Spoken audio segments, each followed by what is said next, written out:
Hey everybody, welcome to SwingBadder, the Texas Ranger Recap. As always, I'm joined by Aidan, and, the Rangers are different, but the same. Yeah. I mean, you had them 5-2. I had them yes. 4-3. They were 4-3. They won the series they needed to win against the Astros. The Astros were on the batter 5 this week, which is great news for your division, even though they're still very, very far away.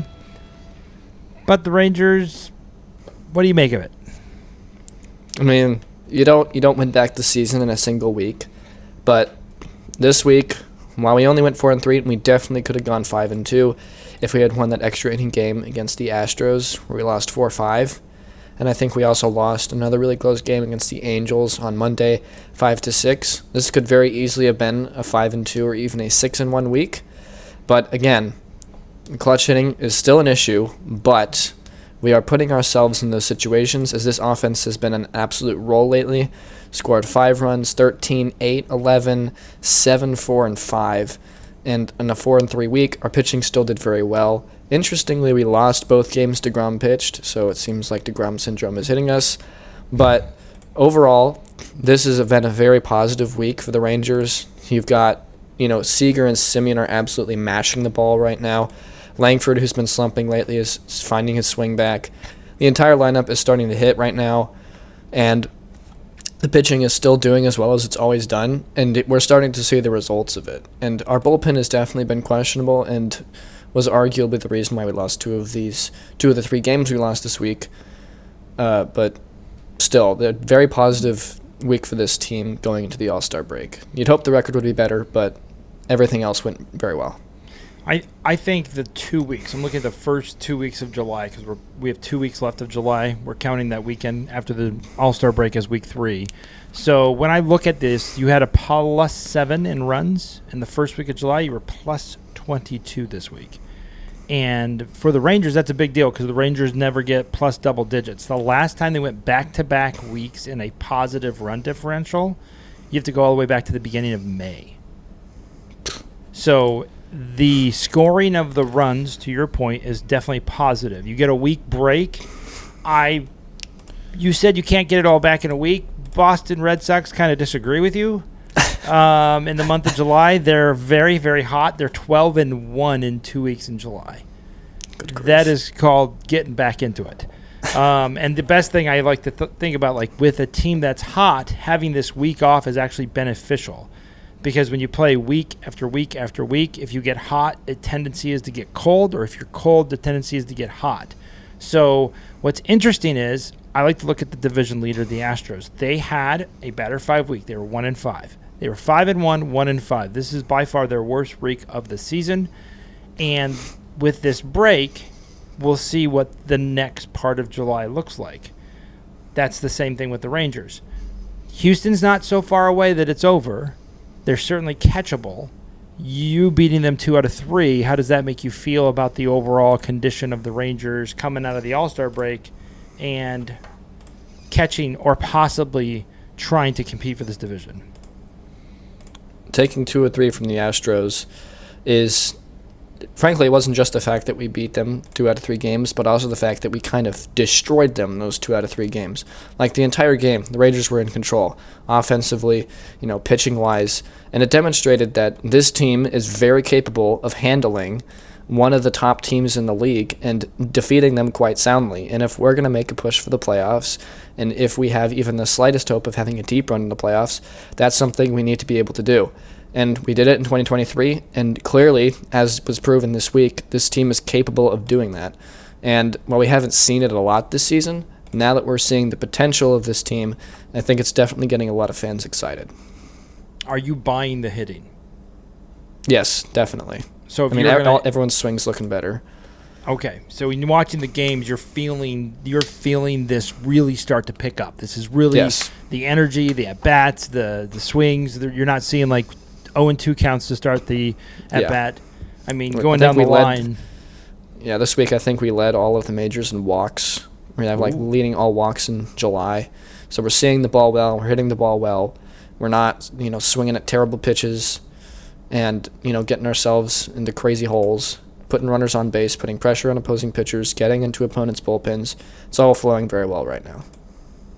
What do you make of the DeGrom? I had him. You had Evaldi pitching twice. You have DeGrom pitching twice. I did not anticipate that they would lose both of DeGrom's games. Obviously, things happen.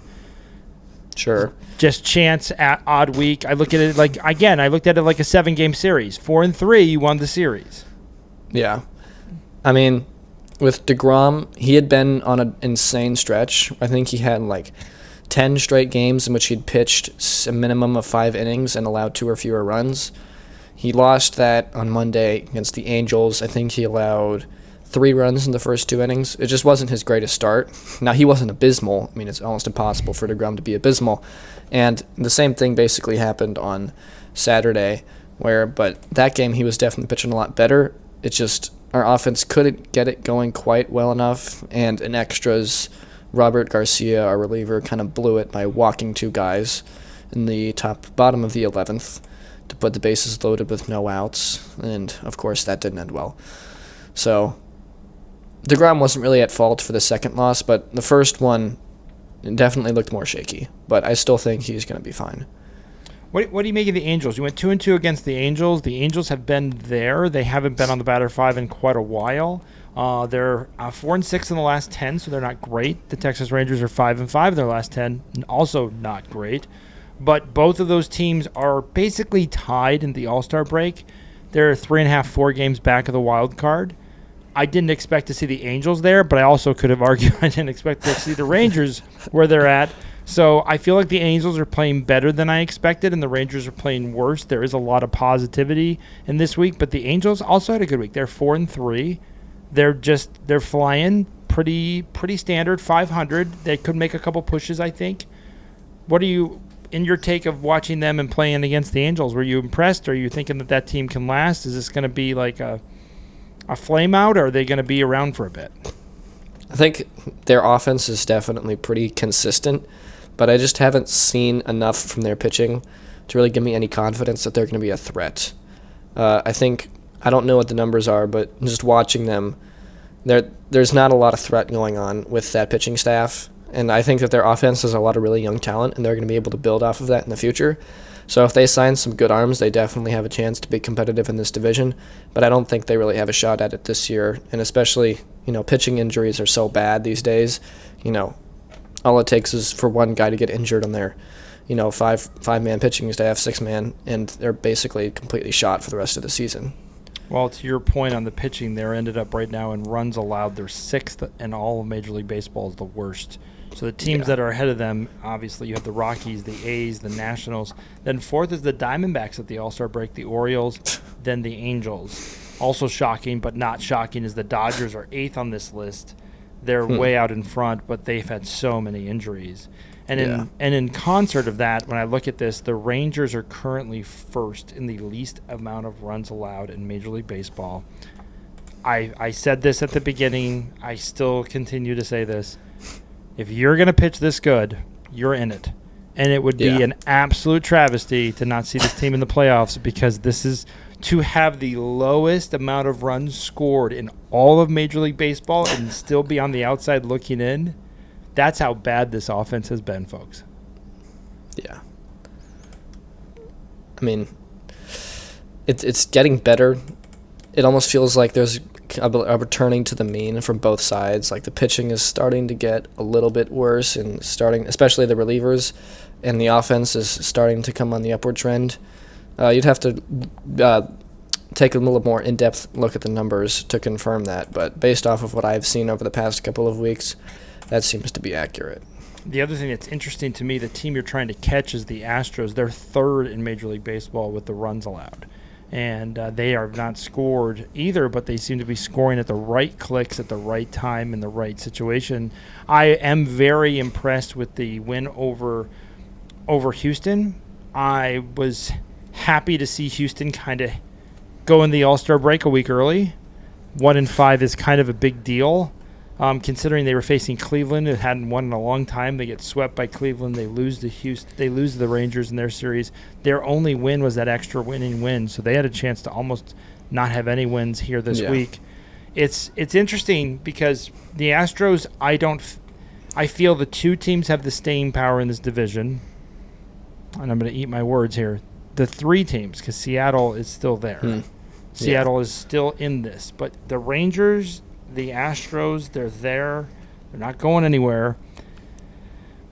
What do you make of Seattle? They're 51-45. They're 5 games back in this division. You're 8.5 games back in this division. I keep wanting to give up on them, and then they win a lot. They lose in chunks and they win in chunks. You know what I mean? They don't. Yeah. There's not like I could see them making the playoffs and never winning, or just winning 2 series in a row and then never winning again. They're that kind of a streaky team, I guess is the best way of putting it. They're just, you want to face them on a downward slope. You don't want to face them when they're hot. It's like they don't even have clutch hitting. They don't have clutch hitting or clutch pitching. They just kind of go with what the team is feeling. Everyone pitches exactly as well as they should. Everyone hits exactly well as they should. And since their team isn't exactly loaded with, dozens of superstars, I mean, they certainly have a couple. You got Luis Castillo, J-Rod, Cal Raleigh, but obviously 3 or 4 guys aren't going to carry your team to the playoffs. And they just kind of feel like a really overall above-average team in everything, but that's it. The Rangers are severely above average in some areas and severely below average in other areas, but when the severely below average starts performing like an average or above average, suddenly you're like, oh my gosh, this team could win the World Series. Mariners never feel like that. Just kind of feel the same all the time. So in the wild card race, there's only 3 teams that make it. Right now, the AL East is playing really strong. They have 2 of those teams. Tampa Bay Rays are just on the outside looking in with a game and a half out. You have Seattle and the Rangers are also fighting for this. I'm going to include the Angels in this because they're 4. Then you have the AL Central. The Minnesota, the Royals, and Cleveland are all 4.5. They're right there. So you have basically 5 to 6 teams, 3.5 to 4.5 games out. You have 4 teams that are within 1.5 of each other. When I look at this, I think there's going to be 2 AL East teams based on what I'm watching. There's going to be 1 AL West team. And if that's the case, do you feel the Rangers have enough to be that one team? I mean, personally, I'd say it all depends if we keep the momentum that we have right now. Right now, I'd say we were coming off of a very positive series, very positive week. Our offense is rolling. Mm-hmm. Our pitching is still doing fine. If we can keep up this consistent level of production and keep staying hot and start building on this and have a very good couple of months, which is hard, but, baseball is hard. We can do this. And then, yes, I think we have a very solid chance because, again, it's only 4 games. All you have to do is get 1 extra win per week, and congratulations, you're there. And with the number of extra innings games we've had this season, I think that is very possible. What's interesting, when I look at the Rangers over the course of the season, I look at months. Break it down by weeks. I break it down by months. I like to look at chunks. And right now in July, they're currently 7-6. They have been 500. So I just keep waiting for that, to your point, 5-2, 5-1, 4-2 week. 4 in 2 weeks a big deal. For a team that's been 500. So the Rangers need to start stacking those weeks up. And that's interesting when I look at this. This is why we looked at July as such a critical month. Because you had the 7 games this week, which is quite a lot. Usually get 6, not 7. And then the next week that we count, you get an extra series because it starts back up on Friday. So we're actually counting almost a week and a half of games. These 2 weeks above 500, in my opinion, are really, really, that's really positive news because you're going to roughly play, I think it's 9 or 10 games here in the next week because you play a weekend series Friday, Saturday, Sunday.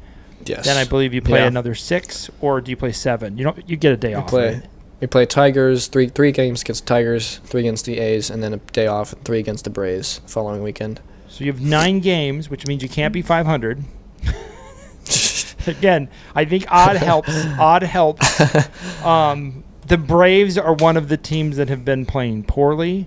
I would say in the month of July, the A's are playing a little bit better than the Rangers right now. And then Detroit is really, you know what? They're 6-6. This has been their worst month. And their pitching has kind of been shaky. They've allowed a lot of runs. So I think you're facing Detroit at the right time because they're so far ahead. They're just kind of like right before the All-Star break. You'll get them after the All-Star break. So when we look at the future, you got Detroit for 3.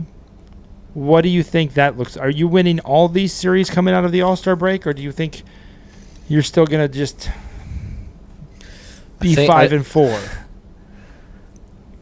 My brain's telling me that we're going to have to end up going 5-4, but I am really hoping for a 6-3. I could totally see us going 6-3, but it just feels like we're going to do another 5-4. We're going to have another 5-4 week. But then we'll have like a 3-1 week when we play the Angels. We'll have like a 4-2 week when we play the Angels and the Mariners the week after. I think we're going to play consistent above 500 ball, and that's going to start adding up over the next month and a half. And so, you look at the week and be like, we were 4-3, we were 5-4.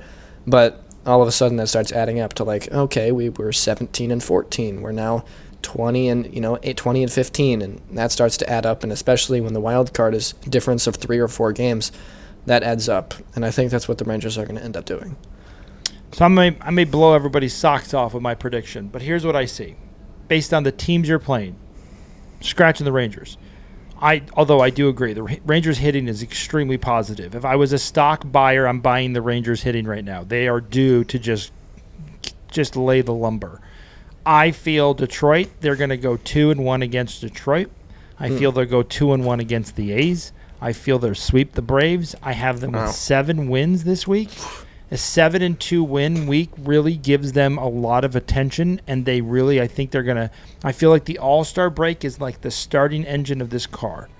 The Rangers have been there before. They're not like 8-9 games out. The Braves have kind of given up in the month of July. I'm just going to give you some information on the Braves who you're facing. The Braves are one of the teams that I like highlighted because they've only won 4 games in the month. So they went 1-5. They went 3-3. So they're really out. Because for the Braves to be in, you got to be 5-1, 5-1, 4-2. You have to be winning a lot more than they are. So they're 4-8 on the week, on the month. So when they come out of the All-Star break, this is their big party. They got there. Everyone's in Atlanta. Everyone's happy. They're going to come down from the party. Their last series of the weekend is going to be against the Rangers. The Rangers are tooled up pitching-wise to go against Detroit. We both talked about that. You have your aces going. 2-1 against Detroit, I feel, is very doable with Detroit feeling the way they're feeling. The A's are playing a little better. That's why I have the A's taking 1 from you. I just feel the Braves are there for the taking. So I could easily see this team getting 8 wins. If you're 8-1... Things get real. This is now you're not thinking, just 1 extra win. Now you're like, where's Houston? How did Houston do in those 9 games? Yeah.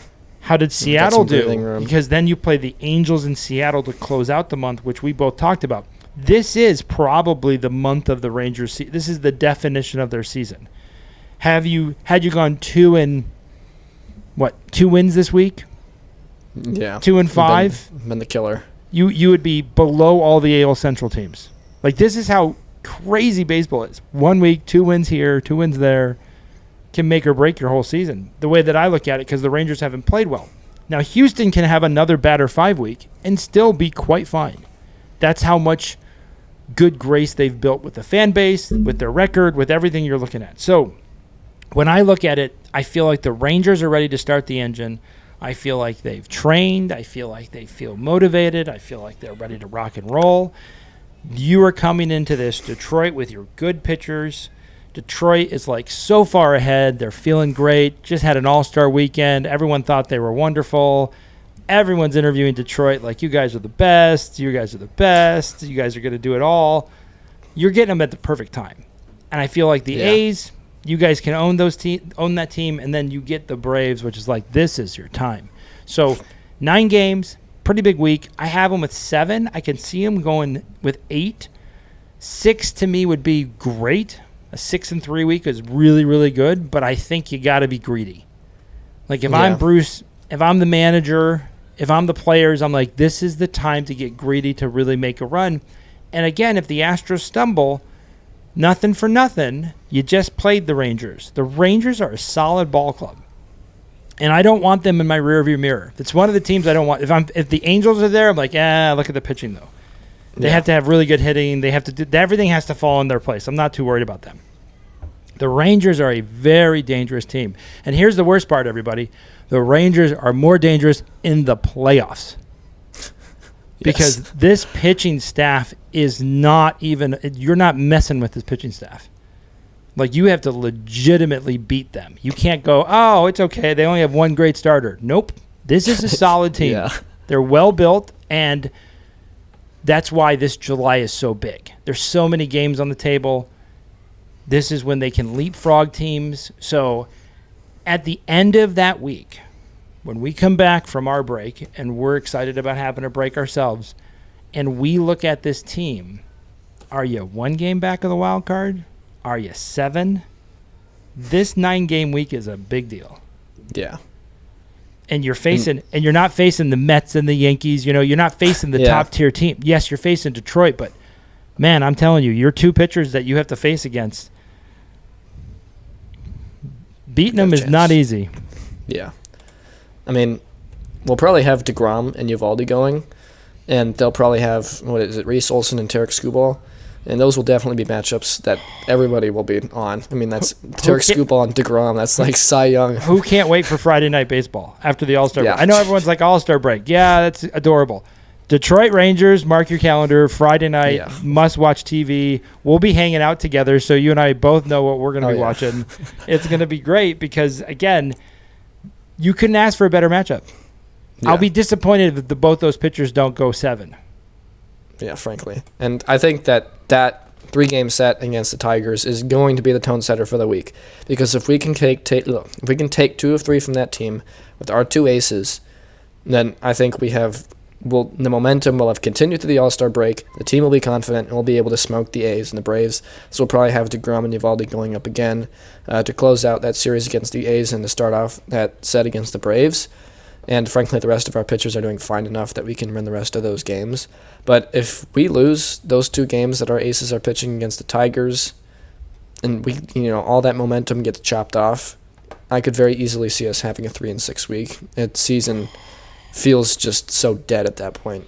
We have just spent 5 minutes getting all hopeful, and then you drop a 3-6 on the table. This is what Batter Sports is all about. This is why we're here. These are the teams that we have, and we're so the Rangers have done this to Aidan all year long. They give you a little bit. Is crucial. They give you a little bit, and then they take it right back. Like they hit 1 game, and then the next game you're like, "What happened? Where'd you go? Aren't you the same guys?"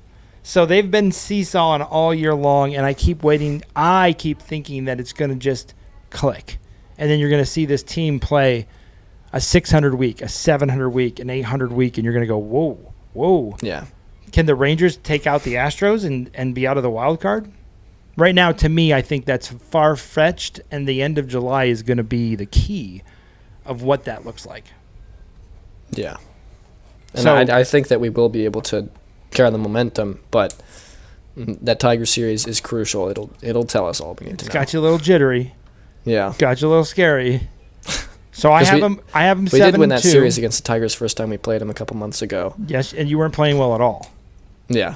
There was so many things wrong with that car. The car was in the shop, and you won 2 games against the Tigers. I feel that this is the turning point. I have them 7-2. You have them 5-4, I believe. Yes. That's a big difference, everybody. That's a pretty big difference. I'll take either one. Yeah, we prefer the 7-2.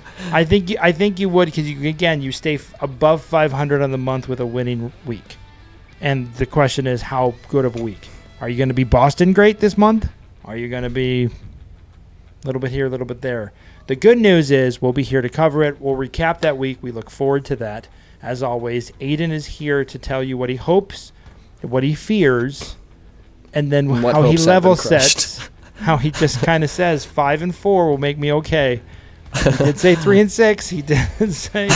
He did say other things, but I have him 7-2. I feel like this is when the Rangers really crank it into orbit. We're here for the Texas recap. As always, I'm your host, Brendan. This is Aidan. And thanks for joining us. Share, subscribe, like SwingBadder, and we will continue to show you the wonders of weekly baseball. Thanks, everybody.